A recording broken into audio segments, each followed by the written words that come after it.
Resident Evil Zero Hour. Written by S.D. Perry, read by Crazy AI. Prologue. The train swayed and rocked as it traveled through the Raccoon Woods, the thunder of its wheels echoed by a thundering twilight sky. Bill Nyberg rifled through the Hardy file, his briefcase on the floor at his feet. It had been a long day, and the gentle rocking of the train soothed him. It was late after 8, but the Ecliptic Express was mostly full, as it often was for the dinner hour. It was a company train, and since the renovation, Umbrella had gone to great expense to make it classically retro, everything from velvet seats to chandeliers in the dining car. A lot of employees brought family or friends along to experience the atmosphere. There were usually a number of out-of-towners on board as well, having caught the connection out of Latham. But Nyberg would have bet that 9 out of 10 of them worked for Umbrella too. Without the pharmaceutical giant's support, Raccoon City wouldn't even be a wide spot in the road. One of the car attendants walked past, nodding at Nyberg when he saw the umbrella pin on his lapel. The small pin marked him as a regular commuter. Nyberg nodded back. A flicker of lightning outside was quickly followed by another rumble of thunder. It seemed there was a summer storm brewing. Even in the cool comfort of the train, the air seemed charged thick with the tension of impending rain. And my coat is in the trunk? Wonderful. His car was at the far end of the station lot, too. He'd be drenched before he got halfway across. Sighing, he returned his attention to the file, settling back into his seat. He'd already reviewed the material a number of times, but he wanted to be on top of every detail. A 10-year-old girl named Teresa Hardy had been involved in a clinical trial for a new pediatric heart medication, Valofen. As it turned out, the drug did exactly what it was supposed to do, but it also caused renal failure, and in Teresa Hardy's case, the damage had been severe. She'd survive, but would likely spend the rest of her life on dialysis, and the family's lawyer was seeking hefty damages. The case had to be settled quickly. The Hardy family kept quiet before they could drag their ailing, cherub-cheeked Moppet in front of a media-packed courtroom, which was where Nyberg and his team came in. The trick was to offer just enough to make the family happy, but not so much as to encourage their lawyer, one of those strip mall, we don't get paid unless you get paid outfits, to get greedy. Nyberg had a knack for handling ambulance chasers. He'd have it settled before little Teresa got back from her first treatment. It was what Umbrella paid him for. Rain splattered loudly against the window, as though someone had thrown a bucket of water against the pane. Startled, Nyberg turned to look out, just as several dull thumps sounded on the train's roof. Terrific. Had to be a hailstorm or something. A crackle of lightning flickered across the thickening darkness, illuminating the small but steep hill that marked the deepest part of the forest.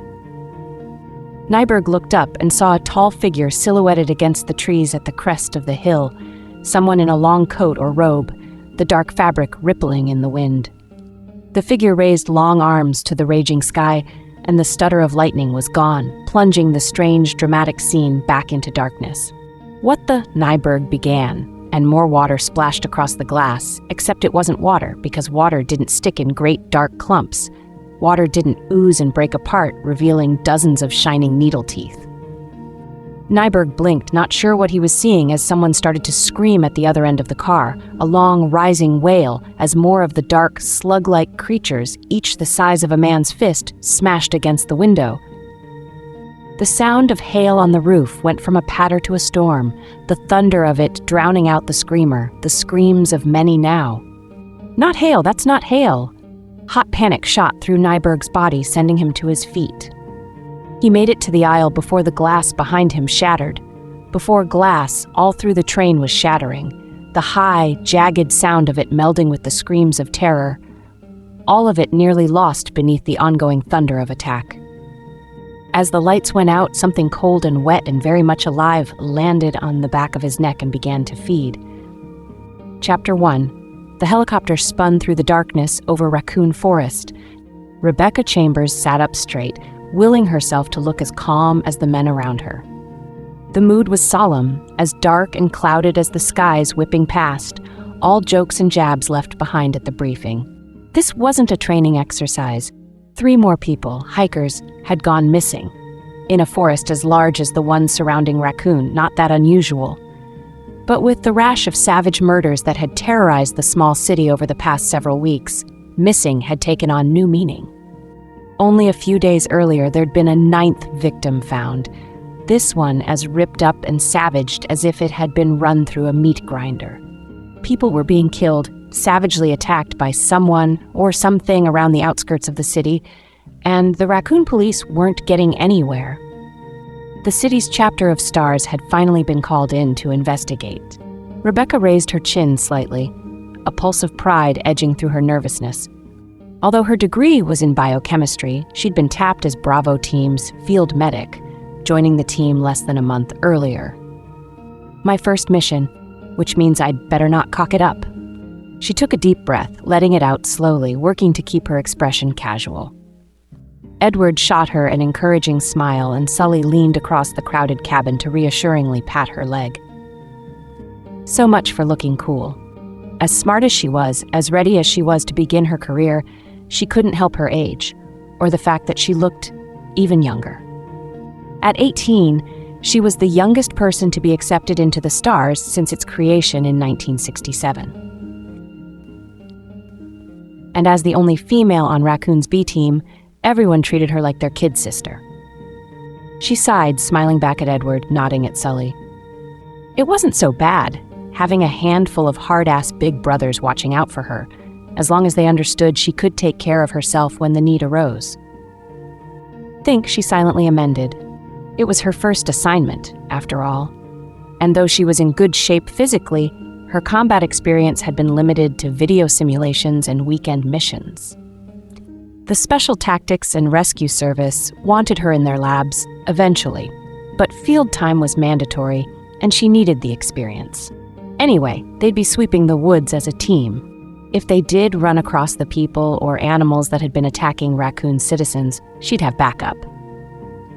There was a flicker of lightning to the north, close, the subsequent thunder lost to the drone of the copter.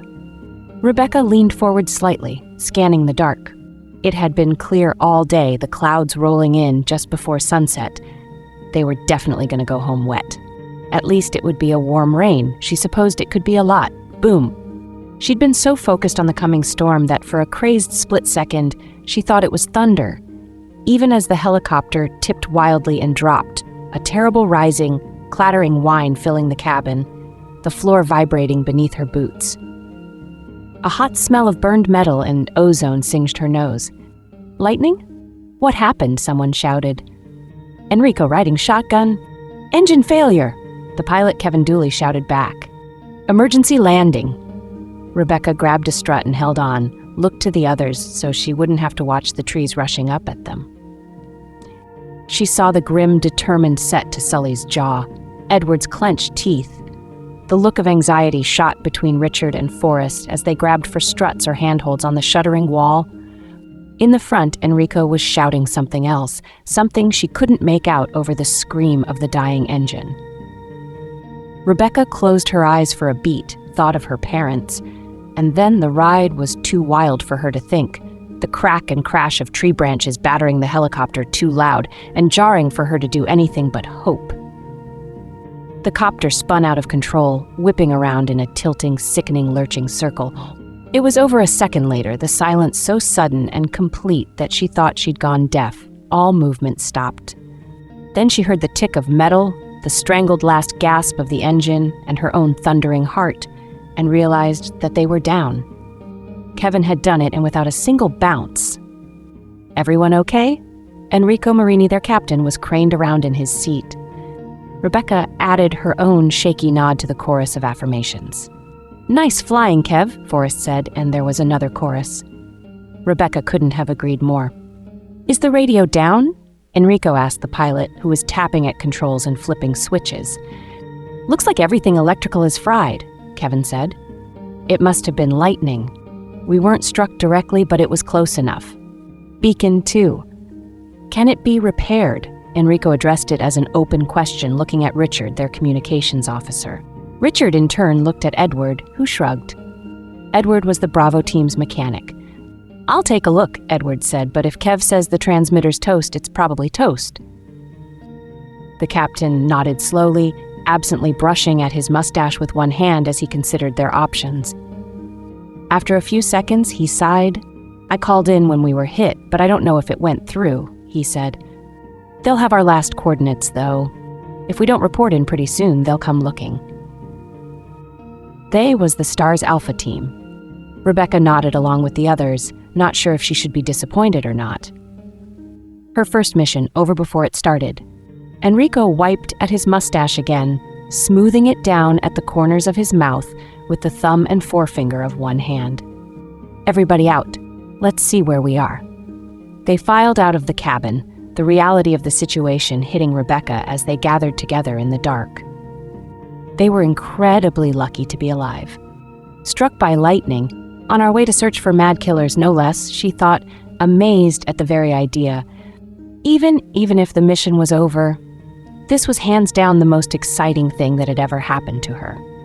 The air was warm and heavy with impending rain, the shadows deep. Small animals rustled through the underbrush. A pair of flashlights clicked on, the beams cutting through the dark as Enrico and Edward moved around the helicopter, examining the damage. Rebecca fished her own flashlight out of her bag, relieved that she hadn't forgotten to pack it. "How you holding up?" Rebecca turned, saw Ken Sully Sullivan grinning down at her.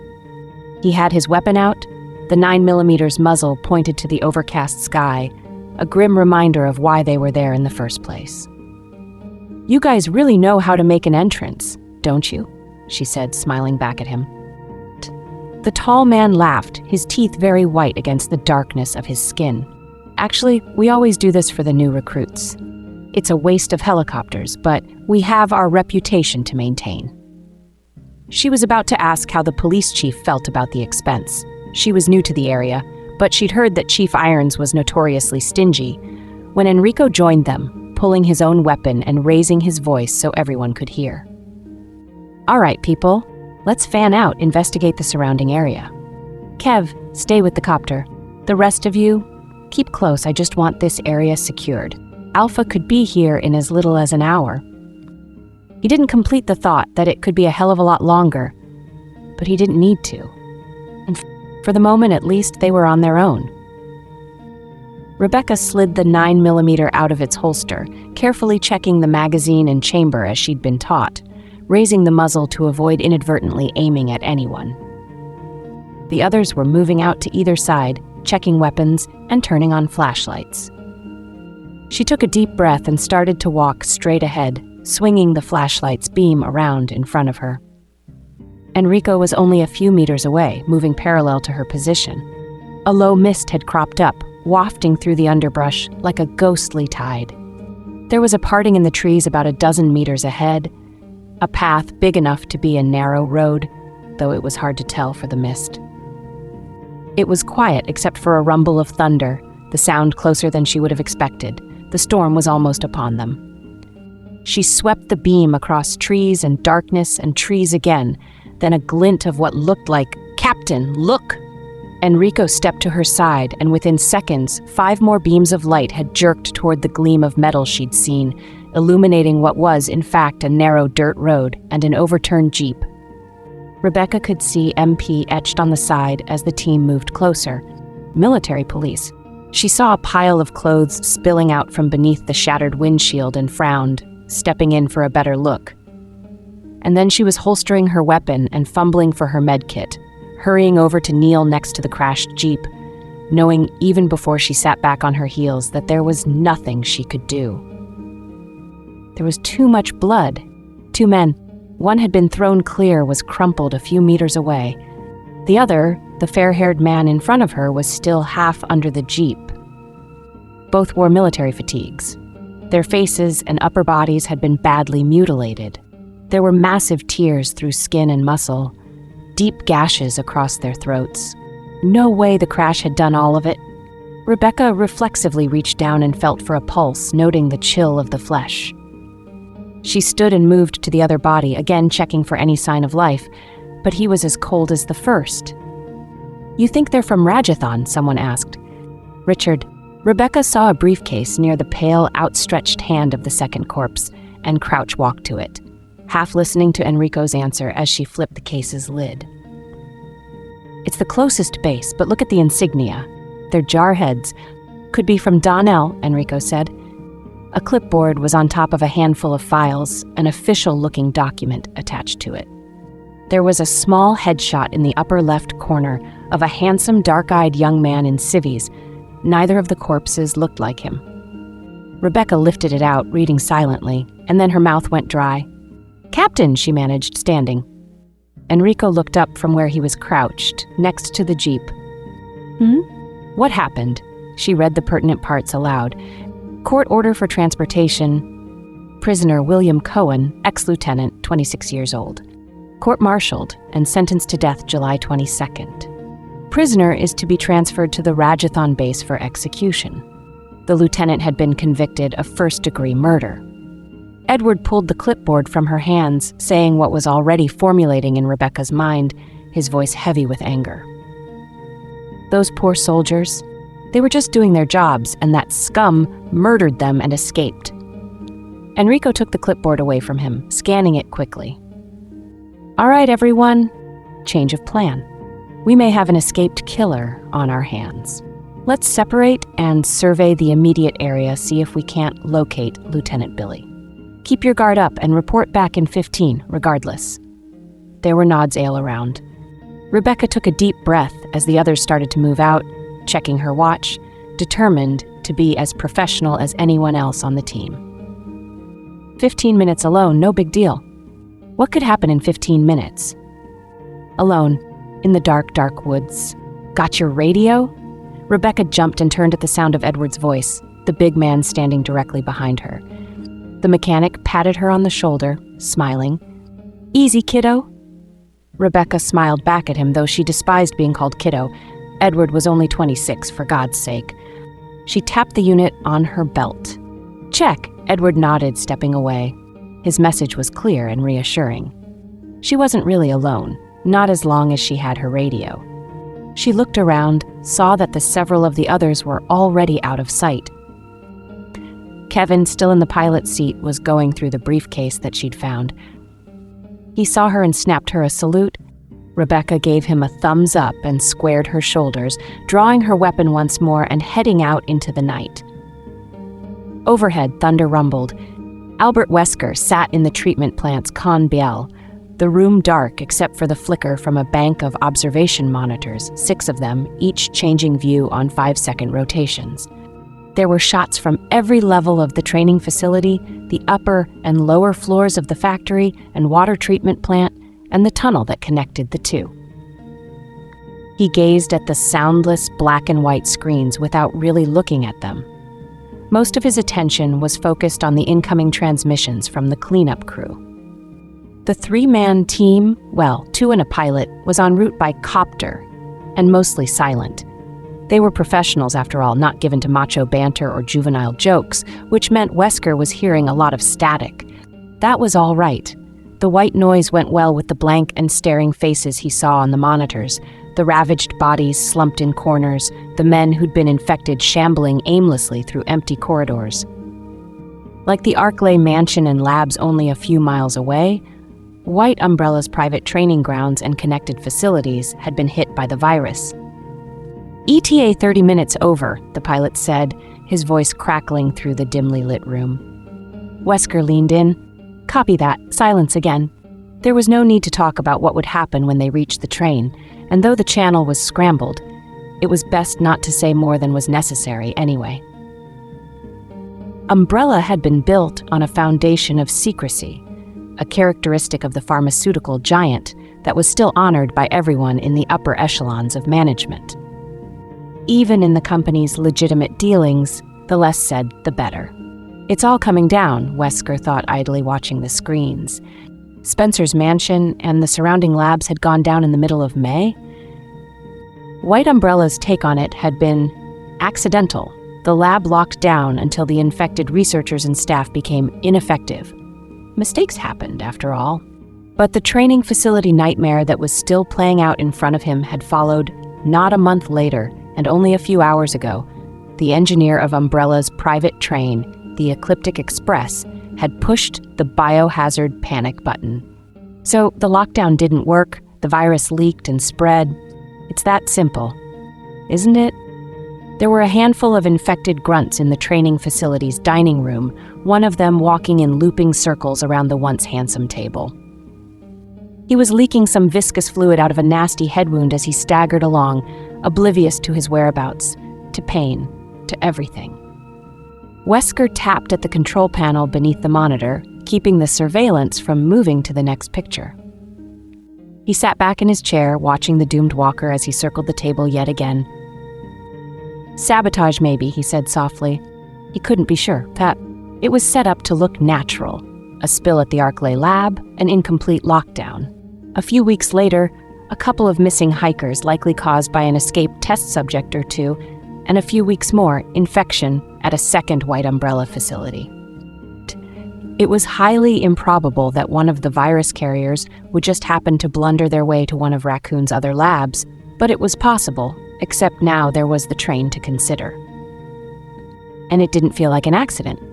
It felt planned. Hell, I might have done it myself if I'd thought of it. He'd been looking for a way out for some time now, tired of working for people who were obviously his inferiors, and well aware that too much time on White Umbrella's payroll wasn't good for the health. Now they wanted him to lead the Stars into the Arklay mansion and labs to find out just how well Umbrella's war pets fared against armed soldiers. Did they give a shit if he died in the process? Not so long as he recorded the data first, he was sure. Researchers, doctors, techs, anyone who worked for White Umbrella for more than a decade or two had a habit of winding up missing or dead, eventually. George Trevor and his family, Dr. Marcus Dees, Dr. Darius, Alexander Ashford, and those were just some of the bigger names. God only knew how many of the little people had ended up in shallow graves somewhere, or turned up as test subjects A, B, and C. The corner of Wesker's mouth twitched. Come to think of it, he had a fairly good idea of how many. He'd been working for White Umbrella since the late 70s, most of that in the Raccoon area, and had watched the docs run through quite a few test subjects, many he had helped procure himself. It was well past his time to get out, and if he could get the data the big boys wanted, he might just be able to throw himself a little bidding war, a going-away present to fund his retirement. White Umbrella wasn't the only group interested in bioweapons research, but first a cleanup for the train. And this place, he thought, watching as the soldier with the head wound tripped over a chair leg and went down hard. The training facility was connected to the private water treatment plant by an underground tunnel. It would all have to be cleared. A few seconds passed and the soldier on screen staggered to his feet again, continuing on his mindless quest to nowhere. And now there appeared to be a dinner fork sticking out of his upper right shoulder, a little souvenir from his fall. The soldier didn't notice, of course. A charming little disease. It had been the same kind of scene at the Arklay labs, Wesker was sure. The last few desperate phone calls from the quarantined lab had painted a vivid picture of just how effective the T-virus really was. That would have to be cleaned up too, but not until after he got the Stars out there for a little training exercise. It would be an interesting match. The Stars were good. He'd handpicked half of them himself, but they'd never seen anything like the T-virus. The dying soldier on the screen was a prime example. Hot with the recombinant virus, he went on with his endless tour of the dining room, slow and mostly brainless.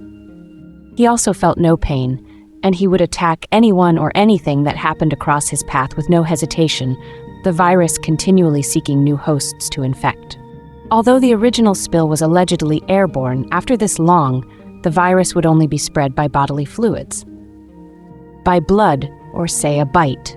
And the soldier was just a man, after all. The T-virus worked on all manners of living tissue, and there were a number of other animals to see in action, from laboratory triumphs to local wildlife. Enrico should have the Bravos out by now, searching for the latest missing hikers, but it was doubtful they'd find anything where he was planning to look. Sometime soon, Wesker would see about organizing an Alpha Bravo campout at the deserted Spencer mansion. Then he'd wipe out the evidence and be on his merry, wealthy way to hell with White Umbrella, to hell with his life as a double agent, playing with the petty lives of men and women he didn't give a shit about. The dying man on the screen fell down once again, dragged himself to his feet, and soldiered on. "Go for the gold, baby," Wesker said and chuckled, the sound echoing out through the empty dark.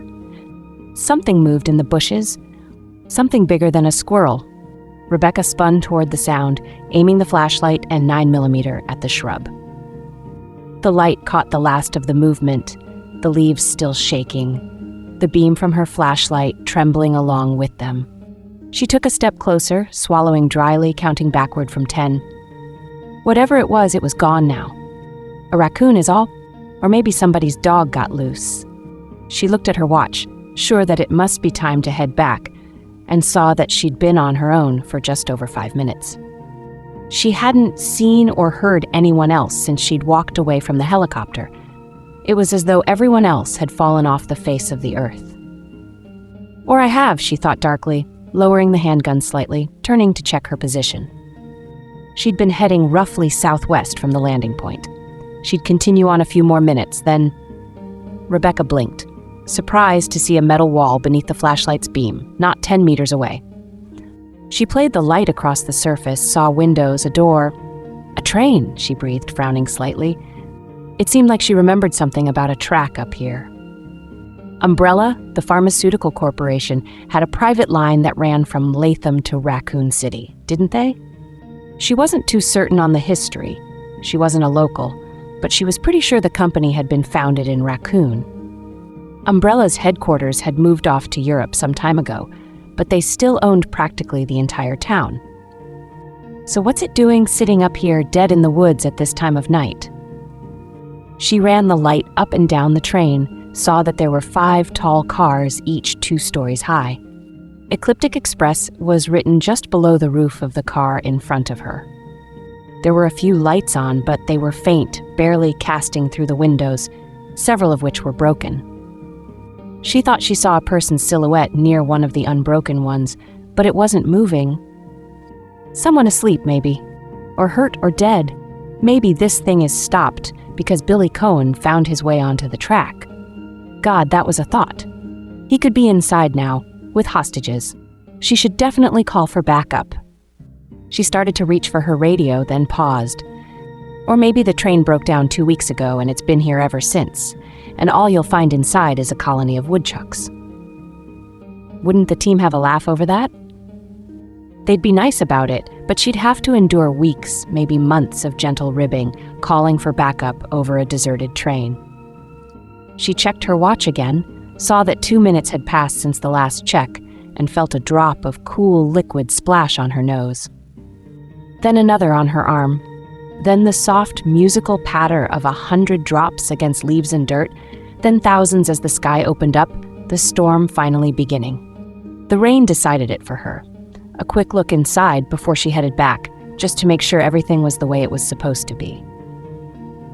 If Billy wasn't around, she'd at least be able to report back that the train appeared to be clear. And if he was, "You'll have to deal with me," she murmured, the sound lost to the growing storm as she approached the silent train.